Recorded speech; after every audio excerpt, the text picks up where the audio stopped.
এক ছোট্ট অসহায় খরগোশ ছিল, যার না ছিল ঘর, না ছিল ভালো কোনো পোশাক। এক হাড় কাঁপানো শীতের সকালে সে রাস্তার পাশে একটু আগুনের উমে বসেছিল, কিন্তু এক নিষ্ঠুর লোক এসে পানি ঢেলে তার সেই আগুনটুকুও নিভিয়ে দিল। ভেজা শরীরে কাঁপতে কাঁপতে যখন সে সাহায্যের আশায় বসেছিল, তখন দুই ধনী খরগোশ এসে তাকে সাহায্য করার বদলে উপহাস করল এবং তার একমাত্র ছেঁড়া জামাটাও ছিঁড়ে ফেলল।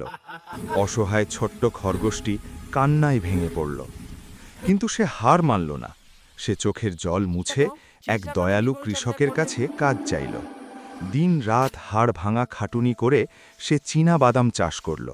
তারপর সেগুলো ভেজে যত্ন করে প্যাকেট করে ট্রেনে ফেরি করতে লাগল। তার সততা আর পরিশ্রমে দ্রুতই অনেক টাকা আয় হলো।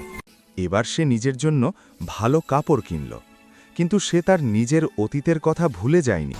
সে গাড়ি বোঝাই করে খাবার আর গরম কাপড় নিয়ে সেই সব অসহায় শিশুদের কাছে পৌঁছে দিল, যারা আজ তার মতোই কষ্টে আছে। তার এই সাফল্য দেখে সেই অহংকারী খরগোশগুলো অবাক হয়ে চেয়ে রইল। পরিশ্রম আর ধৈর্য থাকলে যে কোনো কঠিন পরিস্থিতি জয় করা Subscribe to সম্ভব। my channel, please. Don't forget to hit that button.